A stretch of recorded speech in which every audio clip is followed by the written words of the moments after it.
टुनटुनी एक बहुत ही मेहनती चिड़िया थी। वो अपने छोटे भाई गोलू का बहुत ही ख्याल रखती थी और सिलाई करके उसके स्कूल का खर्च उठाती थी। टुनटुनी को तरह तरह के नए कपड़े सिलने का बहुत शौक था। वो हमेशा अपनी दुकान के बाहर अपने द्वारा तैयार किए गए कपड़े टांगा करती थी। इस तरह एक दिन टुनटुनी दुकान पे सिलाई कर रही थी, तभी बंटी नाम के एक अमीर कबूतर की नजर टुनटुनी के बनाए हुए कपड़ों पर पड़ती है। बंटी फौरन टुनटुनी से मिलकर उसके कपड़ों की तारीफ करने लगता है। अरे चिड़िया, तुम तो बहुत ही टैलेंटेड हो। तुम्हारे कपड़ों के डिजाइन मुझे बहुत पसंद आए। ऐसे अनोखे अनोखे डिजाइन मैंने आज तक नहीं देखे। मैं विदेश में कपड़े सप्लाई करता हूँ। अगर तुम मुझे इस तरह के अनोखे डिजाइन के कपड़े बना कर दोगी तो बदले में मैं तुम्हें बहुत सारे पैसे दूंगा। ये सुनकर टुनटुनी चिड़िया बहुत खुश हो जाती है। हाँ हाँ, आप चिंता मत करिए, मैं आपको एक से बढ़कर एक नए डिजाइन के कपड़े सिल कर दूंगी। ठीक है, यह लो 2 लाख रुपए रखो और अगले महीने तक बढ़िया डिजाइन के कपड़े सिलकर तैयार कर दो। उसके बदले में मैं तुम्हें पूरे 10 लाख रुपए दूंगा।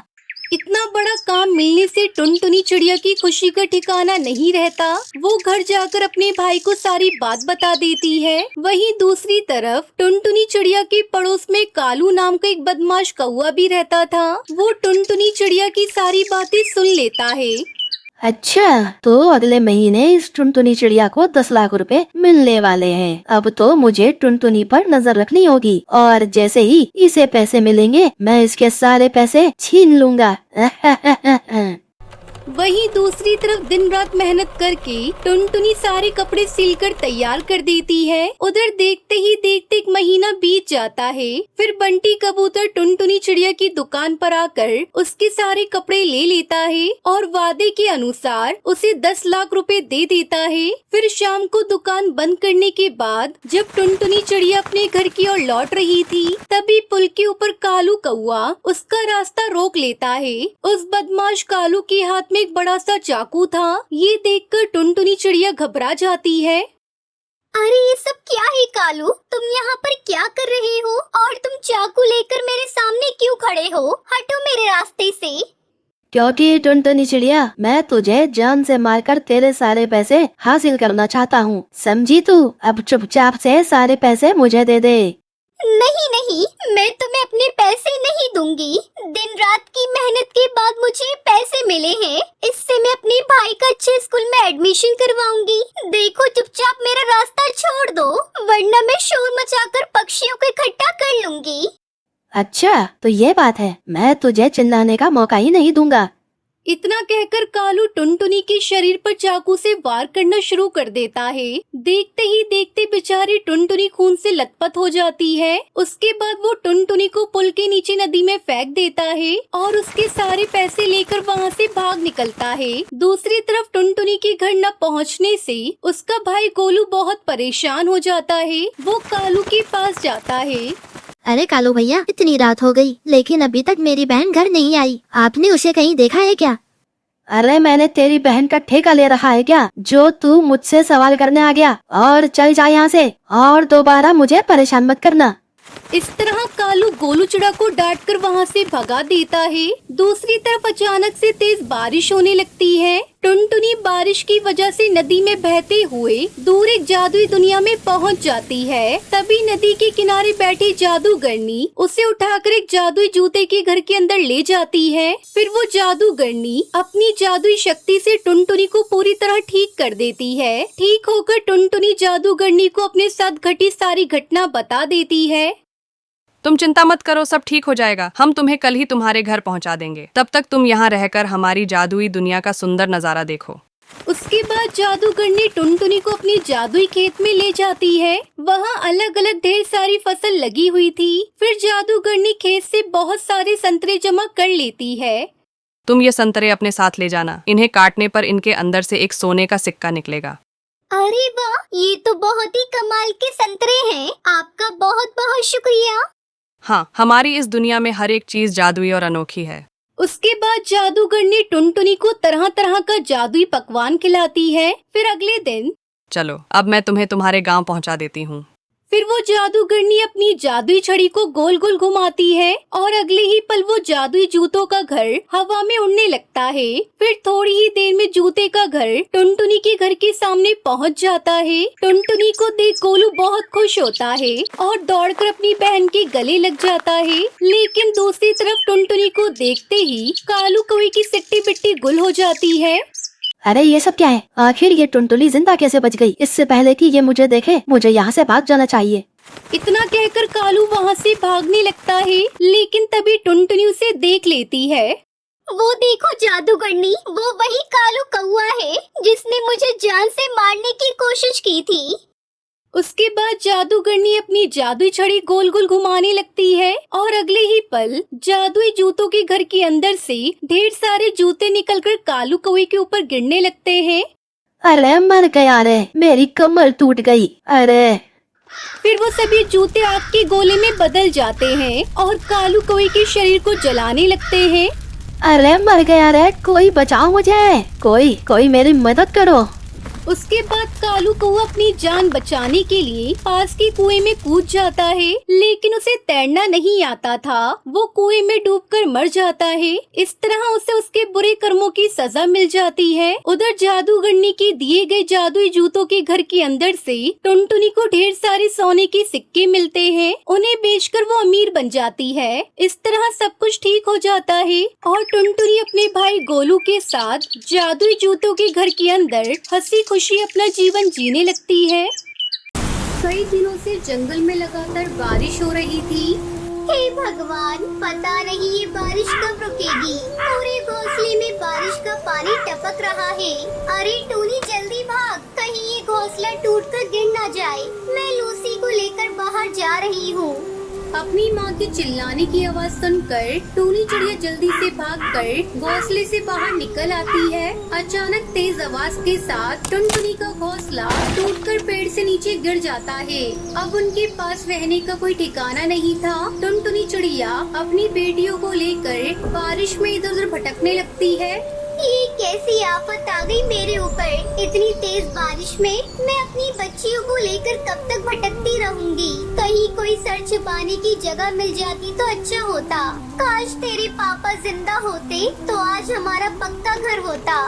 इस तरह हमें दर बदर की ठोकरें नहीं खानी पड़ती। तभी टूनी चिड़िया को दूर एक पेड़ के नीचे बहुत बड़ा गुलाब दिखाई देता है। माँ देखो, उस पेड़ के नीचे एक बहुत बड़ा गुलाब पड़ा हुआ है। चलो चलकर उस गुलाब में छुप जाते हैं।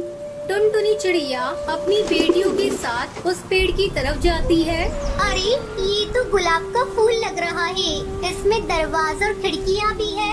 टुनटुनी चिड़िया जल्दी जल्दी उस गुलाब के अंदर अपनी बेटियों के साथ चली जाती है। अरे टूनी, ऐसा लग रहा है जैसे इस घर में पहले से कोई रह रहा हो। कोई बात नहीं माँ, चाहे इस घर में कोई भी रहे, अब इस घर को छोड़कर हम लोग कहीं नहीं जाएंगे। तभी टुनटुनी की छोटी बेटी लूसी भोजन मांगने लगती है। माँ मुझे भूख लगी है, मुझे कुछ खाने को दो।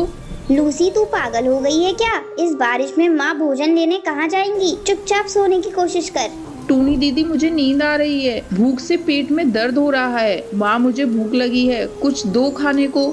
चुप हो जा कमबख्त, मेरा दिमाग मत खा। वैसे भी इस बारिश में जान बचाना मुश्किल हो रहा है और तुझे खाने की पड़ी है। टूनी, इसे थोड़ा पानी पिला दे और फिर तुम दोनों बहनें सो जाओ।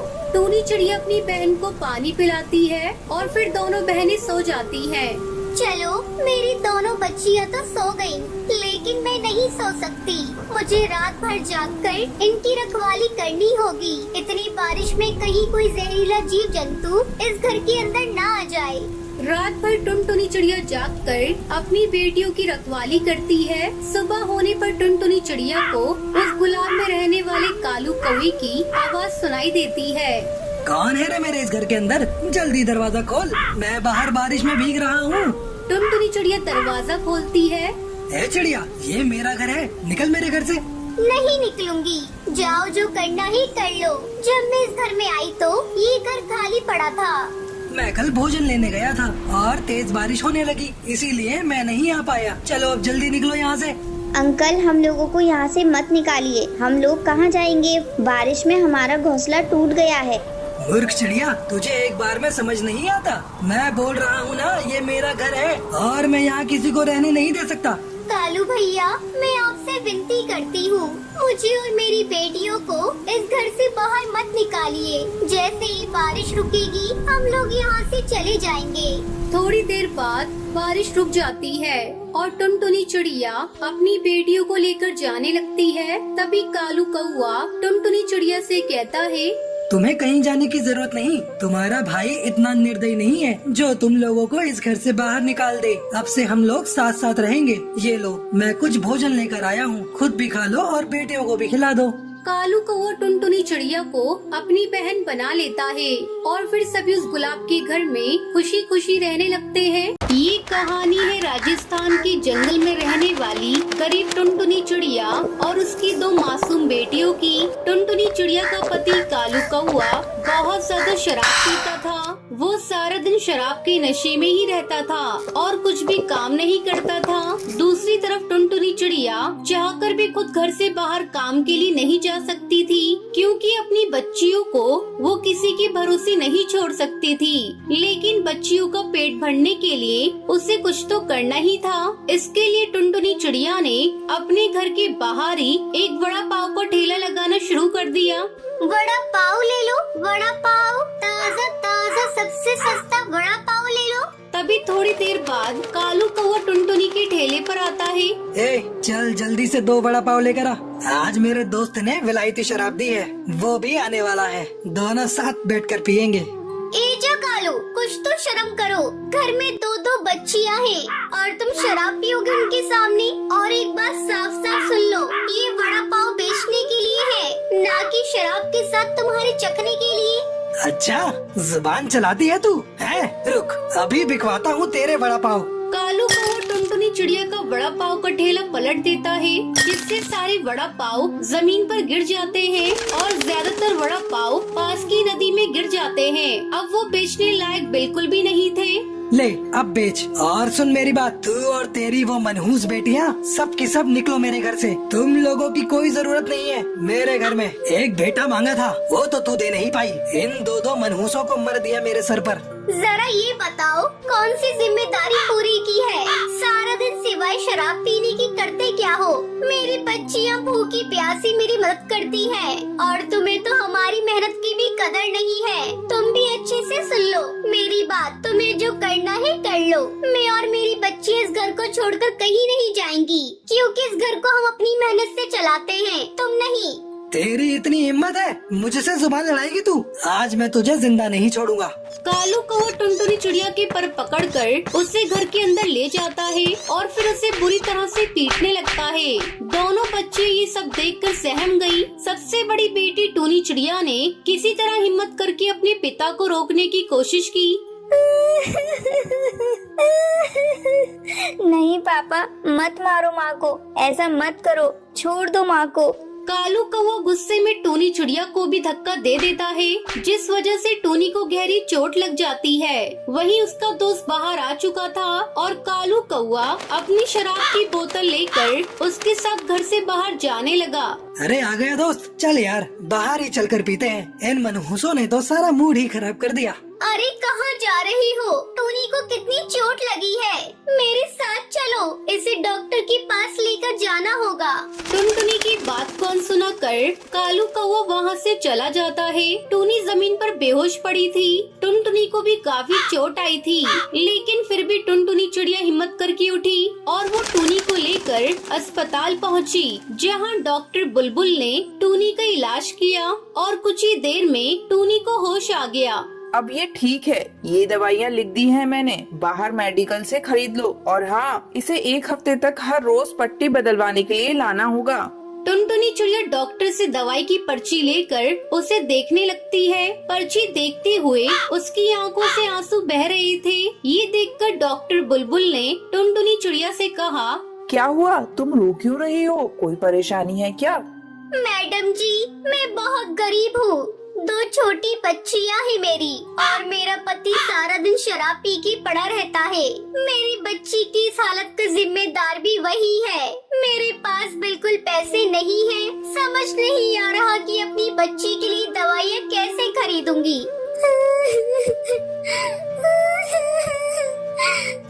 ये कहकर टुनटुनी चिड़िया जोर जोर से रोने लगती है। डॉक्टर बुलबुल को टुनटुनी पर दया आ जाती है। वो अपने पास से टुनटुनी चिड़िया को सारी दवाइयाँ दे देती है, वो भी मुफ्त में। मैडम जी, आप नहीं जानती आपने मेरी कितनी बड़ी मदद की है। मैं आपका ये एहसान कैसे चुकाऊंगी। इतना मत सोचो। अच्छा ये बताओ, तुम्हारे घर का खर्चा कैसे चलता है? अपनी बच्चियों को स्कूल भेजती हो कि नहीं? कहाँ से मैडम जी, पेट भर खिला भी नहीं पाती तो स्कूल कहाँ से भेजूंगी। आपको बताया तो था, मेरा पति कोई काम नहीं करता, उल्टा मेरी कमाई भी शराब पर उड़ा देता है। अच्छा, और तुम क्या काम करती हो वैसे? वड़ा पाव का ठेला लगाती हूँ, लेकिन आज तो वो भी इस करम जले ने सड़क पर पलट दिया। कल बेचने के लिए कुछ भी नहीं है मेरे पास, पता नहीं क्या होगा। अच्छा तुम चिंता मत करो, वैसे तुम बड़ा पाव अच्छा बनाती हो ना, क्यों ना मेरे हॉस्पिटल के बाहर ही तुम बड़ा पाव बेचो। हॉस्पिटल में रुकने वाले सभी डॉक्टर पक्षी तुम्हारे बड़ा पाव खरीद लेंगे और तुम्हारा काम भी अच्छा हो जाएगा। आप सच कह रही है मैडम जी, ये तो बहुत ही अच्छा हो जाएगा। हाँ, लेकिन सबसे अच्छा तब होगा जब तुम अपनी बच्चियों को पढ़ने के लिए स्कूल भेजोगी। पक्का मैडम जी, मैं अपनी बच्चियों का कल से ही एक अच्छे स्कूल में दाखिला करा दूंगी। अब टुनटुनी चिड़िया डॉक्टर बुलबुल की मदद से वड़ा पाव का ठेला हॉस्पिटल के पास लगा लेती है और अपनी बच्चियों का दाखिला अच्छे स्कूल में करवा देती है और खुशी खुशी अपनी बच्चियों के साथ एक नया घोंसला बनाकर उसमें रहने लगती है। सुंदरवन के जंगल में टुनटुनी नाम की एक चिड़िया अपनी 7 बेटियों के साथ रहती थी। टुनटुनी चिड़िया का पति कालू कौवा मजदूरी का काम किया करता था, लेकिन एक रोज उस पर कुछ शिकारी पक्षी हमला कर देते हैं, जिस वजह से उसकी मौत हो जाती है। अपने पति की मौत के बाद घर की और अपनी 7 बेटियों की जिम्मेदारी अकेली टुनटुनी चिड़िया के कंधों पर आ गई।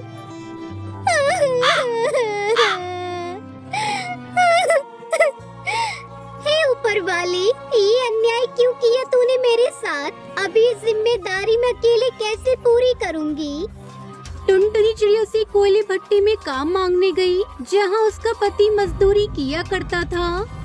आगे बढ़ने से पहले एक माँ के बिना घर चलाना कितना मुश्किल होता है, जो दिन रात अपने परिवार और बच्चों के लिए काम करती है। तो आज उस प्यारी सी माँ के लिए एक लाइक और एक सब्सक्राइब जरूर कर देना, और साथ ही अपनी प्यारी सी माँ के लिए कमेंट में ये इमोजी जरूर सेंड कर देना।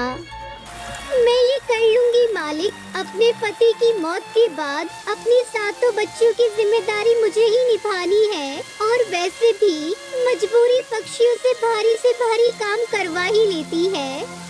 अच्छा ठीक है, फिर कल से काम पर आ जाना, लेकिन हाँ, पगार हमेशा काम होने के बाद ही मिलेगी। ठीक है मालिक। काम बड़ी ही मेहनत का था। सारा दिन कटी हुई लकड़ी ढोने से टुनटुनी का शरीर कमजोर हो गया था। कालू कौवे की मौत के बाद टुनटुनी चिड़िया की सबसे बड़ी बेटी पिंकी और सुनहरी की पढ़ाई छूट गई थी। बेटा, मैं चाहती हूँ कि तुम दोनों अपनी पढ़ाई जारी रखो। वैसे भी तुम्हारी बहनें अभी छोटी हैं, तब तक तुम दोनों मन लगाकर पढ़ाई करो। माँ, पढ़ना तो हम भी चाहते हैं, लेकिन हमारे खाने का गुजारा तो बड़ी मुश्किल से चल पाता है। फिर स्कूल की फीस कैसे भरेंगे? टुनटुनी चिड़िया हर रोज काम पर जाती थी। एक दिन शाम को जब उसका काम खत्म हो गया तो वो अपने मालिक से बोली, मालिक, मेरा काम खत्म हो गया है, क्या मैं घर जाऊँ? काफी देर हो गई है, बच्चे राह देखते होंगे। टुनटुनी, तुझे तो हमेशा ही घर जल्दी जाने की पड़ी रहती है। मुझे अपने यहाँ काम करने वाले लोग चाहिए। जब सारे पक्षी जाएंगे तभी तुम भी जाना। जी मालिक। मालिक हमेशा उसका अपमान करता था और समय पर पैसे भी नहीं देता था। मालिक, काम खत्म हो गया है, अब आज के पैसे दे दीजिए। पैसे खत्म हो गए हैं, घर में भोजन भी नहीं है। आज पैसे खत्म हो गए, कल ले लेना। एक दिन टुनटुनी चिड़िया की तबीयत बिल्कुल ठीक नहीं थी और उस दिन उसकी काम पर जाने की हिम्मत नहीं थी, लेकिन ये सोचकर कि अगर काम पर नहीं गई तो आज भी मजदूरी नहीं मिलेगी और फिर चूल्हा कैसे जलेगा। ऐसा सोचकर टुनटुनी चिड़िया उठी और अपने काम पर निकल गई। लेकिन उस दिन तबीयत खराब होने के कारण और तेज धूप में काम करने से उसे चक्कर आ जाते हैं और सारी लकड़ियाँ उसके ऊपर गिर जाती हैं। उसके पैर से काफी खून बहने लगता है। उसकी चीख सुनकर वहाँ बाकी सब मजदूर पक्षी आ जाते हैं। अरे इसके तो चोट लग गई है भैया, अरे इसके पैर से तो काफी खून आ रहा है। मेरी सारी लकड़ियाँ बर्बाद कर दी तूने। मैंने तुझे कहा था ना, ये तेरे बस की बात नहीं है। मुझे माफ कर दो मालिक, आज तबीयत खराब है इसलिए चक्कर आ गया था और सारी लकड़ियाँ मुझ पर गिर गई। मुझे माफ कर दीजिए मालिक। चल अब निकल तू यहाँ से। मालिक कुछ पैसे दे दीजिए, अपना इलाज करवा लूंगी और बच्चों को खाना खिला दूंगी। अगर पैसे चाहिए तो तुझे आज रात भी यहाँ काम करना पड़ेगा, नहीं करेगी तो चली जा यहाँ से। टुनटुनी चिड़िया की हालत ऐसी नहीं रही कि वो काम कर सके, इसलिए वो बिना पैसे लिए वहाँ से चली गई। टुनटुनी चिड़िया जब घर आ रही थी तो उसे उसके पति का दोस्त बंटी कबूतर देख लेता है और उससे कहता है, अरे भाभी, आपके चोट कैसे लग गई? क्या बताऊं भैया, काम करते हुए मेरे पैरों में लकड़ियाँ गिर गई और चोट लग गई, साथ ही मालिक ने काम से भी निकाल दिया। लेकिन भाभी, आपके पैरों से तो बहुत खून निकल रहा है। आप मेरे साथ हॉस्पिटल चलो, मैं आपका इलाज करवा दूंगा। अरे नहीं भैया, मेरे पास हॉस्पिटल जाने के लिए पैसे नहीं है। ये चोट तो खुद ही ठीक हो जाएगी। बस आप मुझे कोई काम दिलवा दीजिए, आपकी बड़ी मेहरबानी होगी। अच्छा भाभी, पहले तो आप ये पैसे रखिए, इससे आप अपनी चोट को ठीक करिएगा। और मैं एक सेठ को जानता हूँ, तुम उनके घर का काम कर लेना, इससे आपको कुछ पैसे मिल जाएंगे और आपके घर का गुजारा हो जाएगा। आपका बहुत बहुत शुक्रिया बंटी भैया, आप मुझे उनका पता दे देना, मैं कल ही उनके यहाँ काम पर चली जाऊंगी। अगली सुबह से ही टुनटुनी चिड़िया कड़कनाथ सेठ के घर काम करने लगती है। ऐसे ही कुछ दिन बीत जाते हैं। टुनटुनी चिड़िया की दोनों बड़ी बेटियां जब टुनटुनी को ऐसे मेहनत करके देखती हैं तो वो आपस में बातें करते हुए कहती हैं, पिंकी दीदी, हमें लगता है हमें माँ की मदद करनी चाहिए। माँ बहुत थक जाती है ना। हाँ सुनहरी, हमें कुछ ऐसा करना होगा ताकि माँ को कोई काम ही न करना पड़े। दीदी, आप बड़ा पाव कितना अच्छा बनाती हैं। क्यों ना हम बड़ा पाव का ठेला लगाकर उसे बेचें? हाँ तू सही कह रही है, हमारे जो पैसे गुल्लक में जुड़े रखे हैं, हम उसी पैसों में से बड़ा पाव का सामान लाएंगे और कल से बड़ा पाव बेचेंगे। अब सुनहरी चिड़िया पिंकी चिड़िया बड़ा पाव का ठेला लगा लेती है। फिर जंगल के पक्षी उनका बड़ा पाव खाकर बहुत खुश होते हैं। अरे वाह बच्चों, तुमने तो बहुत अच्छे बड़ा पाव बनाए हैं। इस तरह उनके बनाए बड़ा पाव पूरे जंगल में मशहूर हो जाते हैं। अब पिंकी और सुनहरी शाम को जब पैसे लेकर टुनटुनी चिड़िया के पास जाती है तो वो टुनटुनी से कहती है, माँ ये देखो, हमने आज बड़ा पाव बेचे और कितने सारे पैसे भी आ गए। ये लो, अब आपको काम करने की कोई जरूरत नहीं है। अब हम बड़ा पाव बेचकर आपको पैसे देंगे। इस तरह टुनटुनी चिड़िया सातों बेटियां बड़ा पाव बेचकर अपना गुजारा करती है और खुशी खुशी अपना जीवन बिताती है।